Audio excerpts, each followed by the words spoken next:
creepy horror. Watch, if you dare. There's some houses you should just stay away from. You can probably tell by the title that the main character didn't heed that advice. Why? Well, because he needed a place to live. He moved into a century-old Victorian and things started to get weird right away. Let's get into the story. Hey guys, welcome to my channel where we discuss all things paranormal. Today we're gonna be discussing Season 2, Episode 6, The House of Dead. Let me know if you have a favorite episode or story from Season 2 so far. If you enjoyed today's episode, don't forget to leave a like. If you haven't already, consider subscribing so you'll be notified whenever I upload a new video. With all that said, let's get into the lore. Before we dive in, I'm going to let you know that this episode contains themes that some people might find disturbing. Viewer discretion is advised. This episode is based on the legend of Bell Witch. It follows a family who move into a haunted house near Nashville, Tennessee, and becomes terrorized by an evil spirit. Though the legend has been passed down in oral tradition for generations, the story wasn't committed to writing until the early 20th century. According to historian and folklorist Charles Minor, John Bell and his son John Jr. moved into the house with Catherine, John S.R.'s wife, and John's mother and their daughters Lucy, Betsy, and Martha. Soon after moving in, odd things started to happen.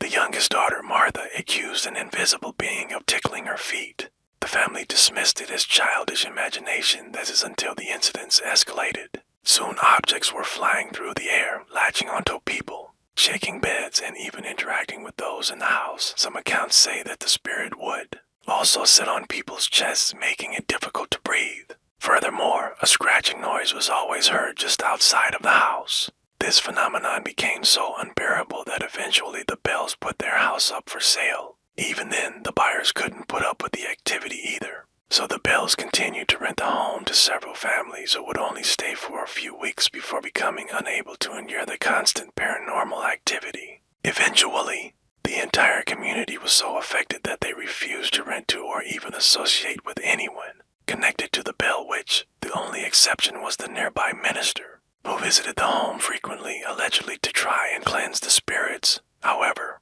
many believe his visits were for more sinister reasons. Witches believed to have taken a special interest in the minister, often interacting with him, presumably because he was the only person who willingly spent time in the house. In the end, only 2 of the Bells survived the haunting after John Sr. passed away, as was stipulated that his widow Catherine was not to receive any money from his estate unless she signed a statement absolving her late husband as brother Richard of blame in her late husband's death. Many believe that she had actually poisoned John, and after his death, the ghost of John Bell hunted her down to force her to recant her accusation. Her stepson, John Jr., died of a mysterious illness, and Lucy died of a sudden aneurysm. Betsy lived the longest, but she suffered frequent illnesses throughout her life and eventually passed away due to the stress caused by the constant activity in the home.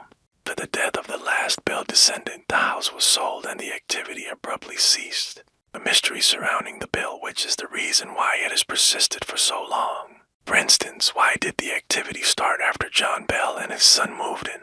Why did it stop when they sold the house? And who really killed John Bell? There are many theories, but unfortunately no answers. In the podcast, the No Sleep Podcast, the writer of the episode takes a slightly different approach to the tale. Rather than having the ghosts of the Winters family haunt the house for hundreds of years, the spirits only seem to manifest when people move into the house and lock the windows. What's more, when the protagonist finds the clippings dating back to 1923, they seem to imply that the ritual blocking the windows triggers the ghostly activity. Additionally, rather than a single entity, it seems as though the protagonist is dealing with multiple ghosts, each whispering pleas for help. These details lead me to believe that the ghosts in the story are not only seeking help, they want revenge on whoever moves into the house. If you've ever experienced something you still can't explain, a story that keeps you up at night, send it to us, because this is just the beginning.